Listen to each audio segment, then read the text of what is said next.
FLY Rwanda. Incredible news, politics, sports. We on top. FLY TV Rwanda.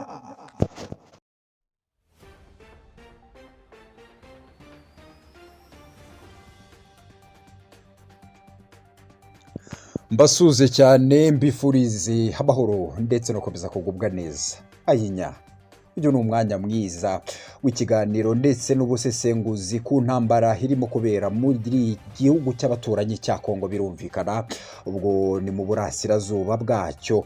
Wazalendo imeze nabi, gusa nanone Sadek yarahunze, irageretswe cyane.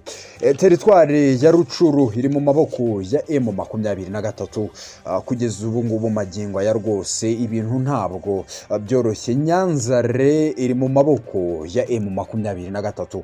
Ibi bisobanuye iki? M23 ikomeje kugenda ifata cyane ndetse nakubita kunda ibihugu ndetse n'ibisirikare bitandukanye. Bifite gisobanuro ki muri politike? Ese Sadek, ese M23 yakomotse he? Ibi byose ni kuri FLY TV Rwanda. Don't miss, tujye kubiganira n'inararibonye ikaba n'impuguke mu by'amateka yitwa Mr. Ivan de Braka cyangwa se umwite n'iyiturinda Innocent. Nimuze gucikwa. Iyi ni FLY TV Rwanda. Don't miss.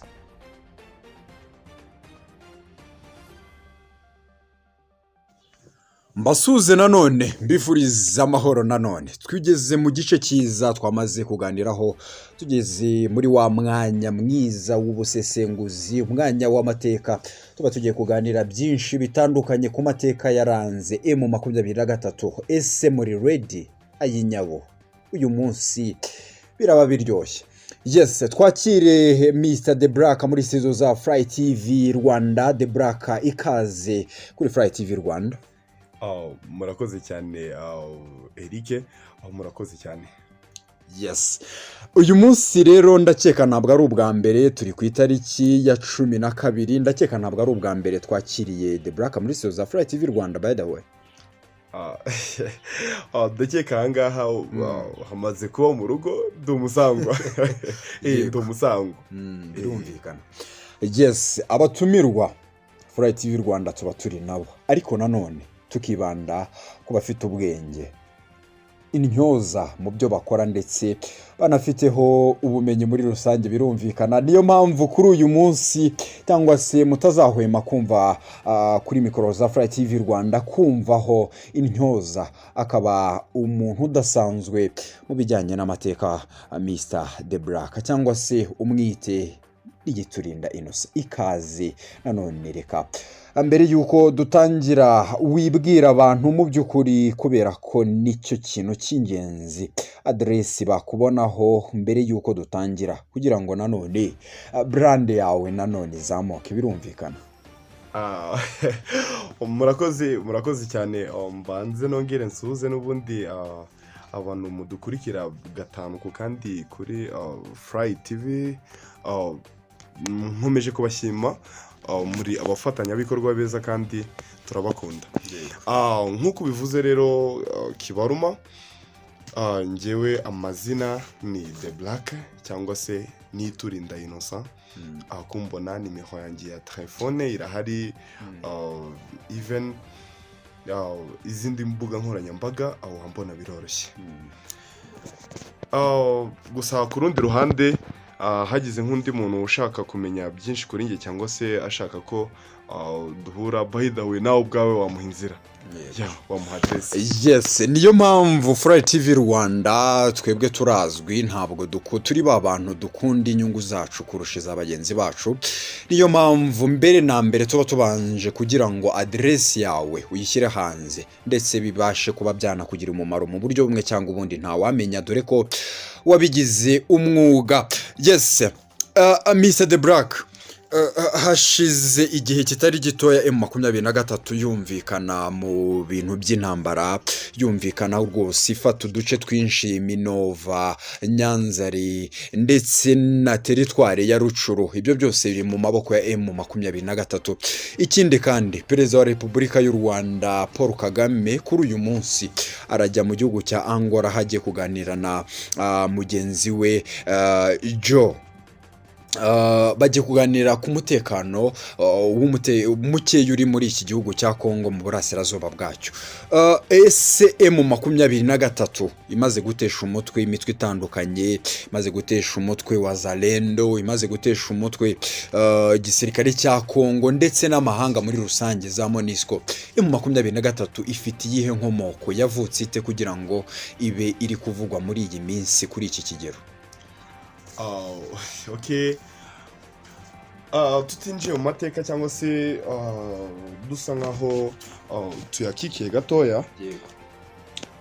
Ku bijyanye na M23 cyangwa se M23, ni umutwe wabayeho mu myaka ya kera cyangwa se mu gihe kitari hafi ahangaha, kubera ko uyu mutwe ujya kubaho. Yego. Uranyihanganira ninjire mu mateka. Yego. Ibyo ngibyo nibyo twagutumiye kugira ngo twinjiremo neza mu by'ukuri. Yego. Uramakanya ninjire mu mateka kandi urakoze cyane. Twinjiye mu mateka, u Rwanda, iki gihugu cyacu cy'u Rwanda gifite amateka cyangwa se ibyiciro twakwita ibyiciro bitatu by'amateka yaranze iki gihugu. Hari icyo twita muri English cyangwa se mu rurimi rutari Kinyarwanda icyo bita pre-colonial Rwanda. Mu Kinyarwanda ni u Rwanda mbere y'ubutegetsi, mbere y'ubuyobozi bwa gikoroni. Tukagira colonial Rwanda cyangwa se Rwanda during colonization. Ubwo bishatse kuvuga ngo amateka y'u Rwanda, uko u Rwanda rwabayeho ruri munsi y'ubutegetsi cyangwa se mu buyobozi bwa gikoroni.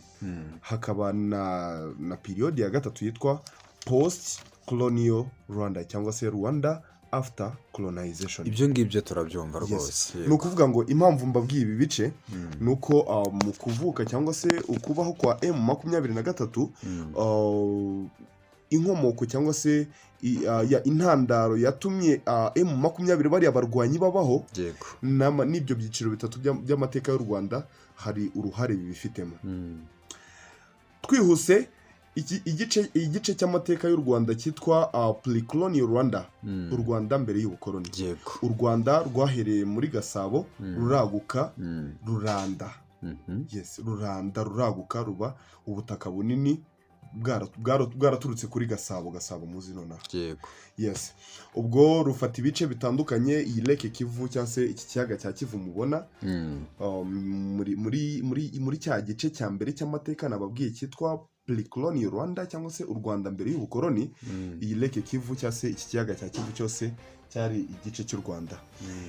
Ibice byinshi bitandukanye ntashobora kurondora kubera ubwinshi bwabyo, ubu ngubu byitwa ubutaka bwa DRC cyangwa se abo baturanyi Kongo. Bice byinshi byiswe iby'iki gihugu muri icyo gihe, muri icyo gice cy'amateka y'u Rwanda cyitwa pre-colonial Rwanda. Ibyo bice byiswe bya Kongo, ariko muri icyo gice cy'ayo mateka byari ibice by'u Rwanda. Hanyuma ibyo ngibyo bigahurira he na M23? Nibyo ndi gushaka gusobanura. Ahantu bihuriye rero, abo barwanyi nubwo tubita cyangwa se amahanga abita ngo ni igice cyangwa se ni umutwe w'iterabwoba cyangwa se w'abanyentambara, dukurikije amateka, tugendeye ku mateka, ukuri kw'amateka, icyo amateka abivugaho. Ubwo icyiciro cya mbere cyararangiye cy'amateka y'u Rwanda, hazaho igice cyitwa Rwanda during colonization, u Rwanda mu gihe cy'ubukoroni. U Rwanda rwakoronijwe n'ibihugu bibiri mu bihe bitandukanye, n'ibyo bihugu bibiri biratandukanye. Habanje Abadage, hakurikiraho Ababiligi. Ni ukuvuga ngo ubutegetsi bw'Ubudage mu Rwanda, reka tubwirengagize tuvuge ku bw'Ababiligi. Ababiligi mbere y'uko baza gukoroniza u Rwanda babanje gutegeka Kongo mu buryo bwa gikoroni. Ni ukuvuga ngo bari bafite imbibi imbibi bayoboye zari imbibi zashyizweho nka teritwari ya Kongo Mbirigi. Kongo Mbirigi uraza guhita wumva ibyari Kongo iyobowe n'ubukoroni cyangwa se ikoronijwe n'Ababirigi. Yego. Ubwo nyuma y'uko intambara y'isi ya mbere ihinduye amateka bibaye ngombwa ko Abadage banyagwa bimwe mu bice bari barafashe muri Afurika kubw'amakosa bashinjwaga muri kozi cyangwa se mu mpamvu zatumye intambara y'isi ya mbere ibaho. Byabaye ngombwa ko inyagwa bayambura bimwe mu bice yari yarafashe muri Afurika iyoboye. Yego. Ubwo mu bice yanyazwe u Rwanda narwo rwari rurimo irarunyarwa ruhabwa Ababirigi. Yego. Ababirigi bagezeho kubera ko ibyo bihugu byombi ubwo birumvikana yari isanzwe ari Kongo Mbirigi na Rwanda y'Abadage iva kuri Rwanda y'Abadage iba Rwanda y'Ababirigi. Yego. Sibiri kumvikana. Ubwo bamaze kugeraho bamaze gufata izo teritwari bamaze kuzihuza nibo bafashe imipaka barayifixinga bagenda bimura hamwe bacuma ahandi begeza hino bavana muri Kongo bajyana mu Rwanda bavana mu Rwanda bajyana muri Kongo. Ubwo no kuvuga ngo icyo gihe ibice byinshi byari by'u Rwanda abakoroni bagiye bafixinga imipaka bakagenda barengerera imipaka hakagira ibice bagenda bakomora ku Rwanda bakabyomeka kuri Kongo. Yes, byaba byiza bimwe muri ibyo bicu bitubwiye tukareba ko hari isano bifitanye na bimwe mu biri kurwanirwa muri iyi minsi. Okay, twihuse muri ibyo bice twavugamo n'ubundi biriya bice bya Rucoro. Yego. Aho bita Bwisha ukazamuka ziriya centre ziri munsi y'ikirunga cya Nyiragongo ukamanuka ibice byinshi ubundi wumva biri gufatwa none hana M23. Yego. Byinshi muri byo ndakeka ni hafi ya byose ahubwo n'ibindi batarageramo. Ibyo uzi bamaze gufata n'ibiri hakurya y'aho bageze. Yes. Ingoma ya gikoroni imaze guhanguka ubwo hasa nkaho habayeho ibyifuzo hagati y'ibihugu bibiri, ibyifuzo twakwita territorial readjustment cyangwa se impinduramatwara mu bijyanye n'ubutaka cyangwa se mu bijyanye n'imipaka. Territories no kuvuga abanyarwanda b'icyo gihe bashatse gushwagorenga kugira ngo bagarure bya bice mbese bongere bashyireho imipaka mu buryo butarimo kurengerera. Yego. Ariko kubera ko byamaze kuba registrated cyangwa se byamaze kwandikwa kwinjizwa byamaze gushyirwa muri systeme ko imipaka za gasutamo zashyizweho zigomba kubahirizwa kandi zigakomeza. Ubwo byaragoranye ku buryo byaje kurangira bitanashobotse ko ibice byari byaragiye birengererwa bigaruka kuri buri gihugu. Yego. Ibice by'u Rwanda byarengerewe byongere bigaruke ku Rwanda, n'ibya Kongo byarengerewe byongere bisubizwe Kongo. Yego. Ibyo byabaye ibibazo cyane biranga biragorana. Ubwo no kuvuga ngo abo ba M23 abo barwanya bo mwita abanyentambara cyangwa se umutwe w'iterabwoba bo bari basanzwe batuye kuri ibyo bice. Muri ibyo bice Ababirigi bafashe bakabyita ibya Kongo kandi byari iby'Abanyarwanda. Yego. No kuvuga ngo muri icyo gihe abo ba M23 bari Abanyarwanda, ubutaka bwabo buza kunyagwa n'abakoroni buhabwa Abakongomani. Ni ukuvuga ngo mbese mu by'ukuri bakimara ubwo ni ukuvuga ngo ako gace kakimara gufatwa cyangwa se utwo duce twafashwe twari utw'u Rwanda mu buryo busobanutse, ubwo ni ukuvuga ngo byose byiswe Kongo. Yes, ari nayo mpamvu kuri uyu munsi tuhumva Abakongomani bavuga Ikinyarwanda. Bifite aho bihuriye cyane. Hanyuma se bikagira irihe sano n'Abanyamulenge, dore ko hadashize iminsi irenze 5 twumvise imyigaragambyo yakozwe n'Abanyamulenge ngo bo muri Abanyamulenge bakomoka muri Nord Kivu, hanyuma n'abitwa Abahema nabo barimo barakorerwa jenoside na Felix Antoine Tshisekedi. Ajyo ni amakuru rwose tutahwema kuvuga, dore ko afite n'ibimenyetso. Iyo Perezida wa Repubulika ya Kongo yifashe agateza imbaraga ndetse akatiza umurindi indwanyiza FDLR, bisobanuye iki muri politiki? Okay, muri politike ibyo bintu ikintu bisobanuye duhereye kuri ibyo ngibyo ku nkomoko wenda y'Abanyamulenge kugira ngo tugende umurongo ku wundi akantu ku kandi. abanyamurenge yego ubundi abanyamurenge baturuka mu gace n'ubundi kitwa Imurenge. yego birumvikana baturuka mu gace kitwa Imurenge, ni muri Kivu y'Amajyaruguru, muri DRC n'ubundi. yego nabo ngabo wumva bagiye bitirirwa utwo duce n'ubundi, nk'uko wumva ngo wenda igice runaka gifite izina runaka, ni ukuvuga abaturage batuye muri icyo gice bitiriwe n'ubundi izina ry'icyo gice. N'abanyamurenge nabo, abanyamurenge nabo baturuka mu gace kitwa Imurenge, yego kahoze ari agace k'u Rwanda, ni ukuvuga birumvikana ko nabo ari abanyarwanda. yego nk'uko n'ubundi uzi iyo insecurity cyangwa se umutekano muke ubaye mu gice runaka, mu gihugu runaka, biba ngombwa ko hari abahunga benshi, umubare nyamwinshi urahunga ukajya gushaka ahantu hari safe cyangwa se hari umutekano. yego ariko bidakuye ko hari abandi basigara baguma ku izima bakavuga bati ese n'ubundi just niba tugiye kuva ahangaha aho twashoboye guca ibitubeshaho, twashoboye kubaka, twashoboye gukata ibibanza, tukaba dufite n'ubundi buzima bumeze gutya na gutya, ese dufite ikihe cyizere ko aho tugiye guhungira tuzongera kubaka ubuzima bigakunda?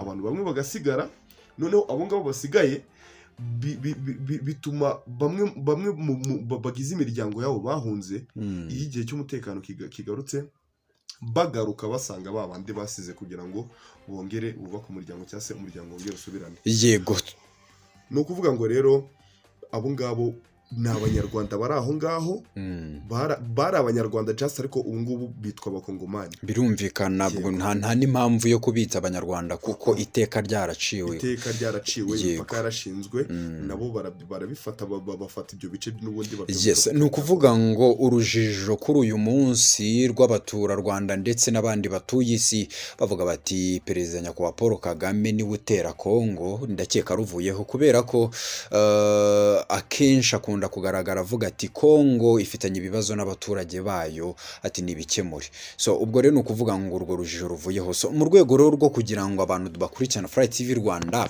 bakomeze basobanukirwe cyane, tunasoza kubera ko umwanya wadufashe mu by'ukuri, General Sultan Makenga yumvikana cyane mu ntambara kandi akumvikana nk'umuntu ufite strategy nyinshi cyane, kabone ko rwose mu by'ukuri yarwanye na SADC. ubwo turavuga ibi bihugu rwose byibumbiye hamwe, South African Development Community, turavuga za MONUSCO, tukavuga za Wazalendo, n'aba bacanshuro baturutse mu Burundi. ese uyu mugabo ukomeje gutsinda akagari kaba abantu ku rwego ruri hejuru, ni muntu ki, ni mugabo ki, asobanuye iki mu mateka ya Kongo? General Makenga n'ubundi urumva izina, yego generali, umuntu agera kuri iyo titire ya generali byarakoze, birumvikana. iyo titire iyo titire haba amashuri, haba strategy za gisirikari, haba ikosi, umuntu aba afite uburyo butandukanye bw'intambara, yego asobanukiwe kandi azi ku buryo ashobora gutoza umubare w'abantu runaka, nawe akabizera ko bavuyemo ingabo zikomeye. yego uwo Sultani wo Makenga yabaye umusirikare ukomeye cyane, umusirikare ufite strategy zihambaye z'urugamba, ufite training cyangwa se umwitozo uri hejuru cyane. ni ukuvuga ngo birakwiriye ko abatsinda, kuko we ni umuntu urwana ariko azi ikintu ari kurwanirira. yego arwanira kwishyira kwizana, no gusubizwa mu buzima busanzwe, akava mu ishyamba. ubwo mu ndimi z'amahanga ni bimwe bita patriotism. of course patriotism nicyo M23 cyangwa se M23 nicyo barwanira. ibyo ngibyo nanjye mbyemeza nshingiye ku mvuga aherutse gukoresha, dore ko ahantu hose yarwaniye abungabunga umutekano w'abaturage.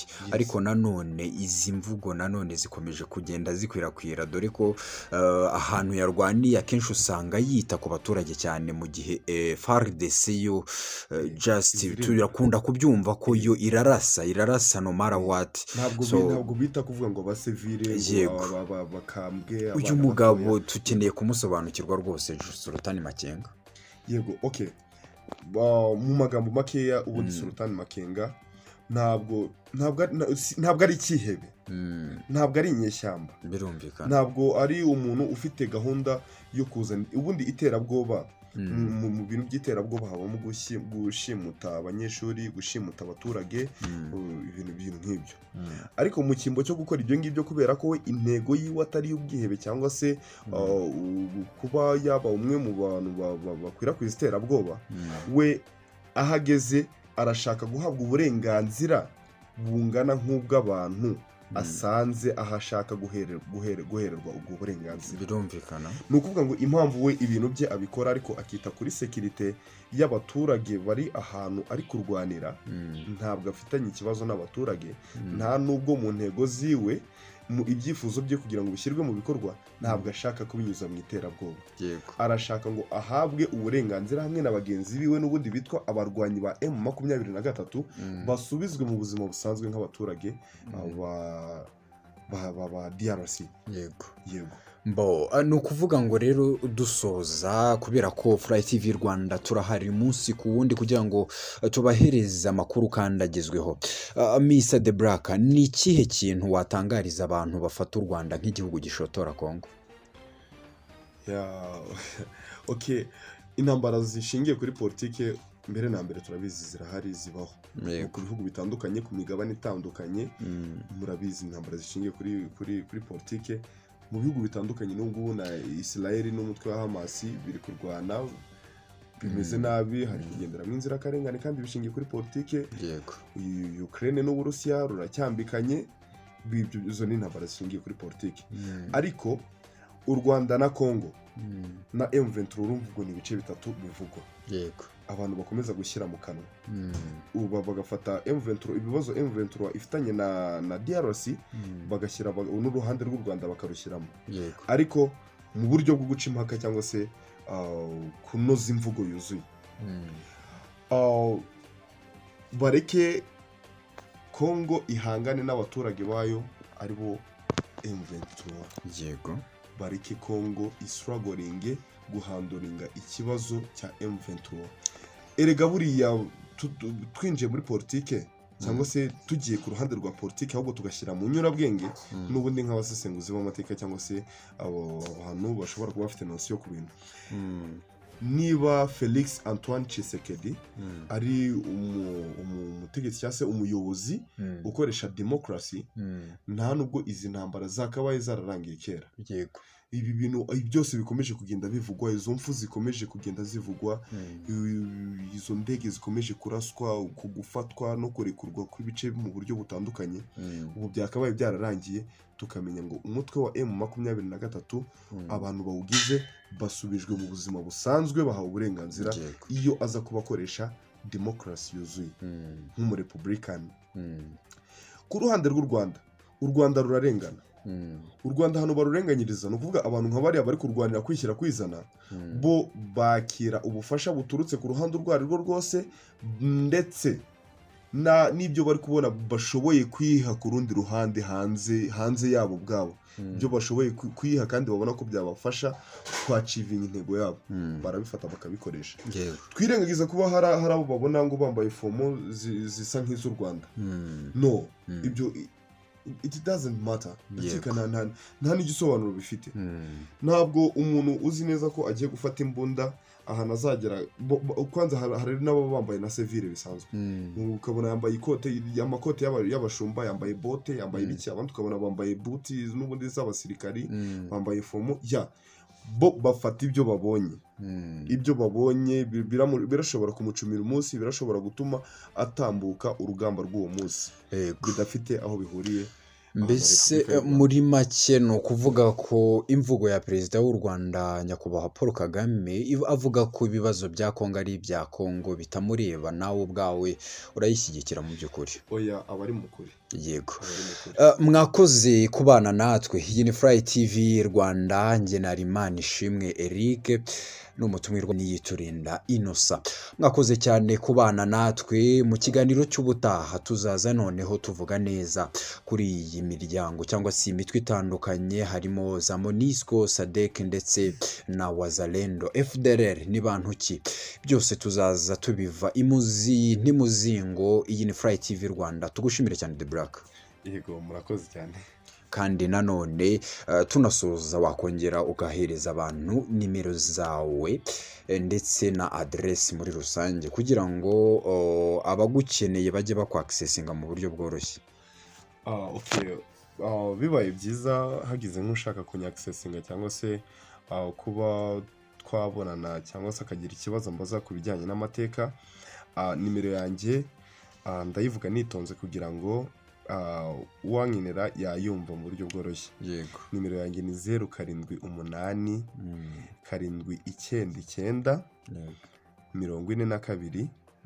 57. Yego. Ni nayo nkoresha kuri WhatsApp, just biroroshye. Yego. Murakoze cyane. Yes, murakoze. Imana ibarinde. Ciao ciao. Iyi yari FLY TV.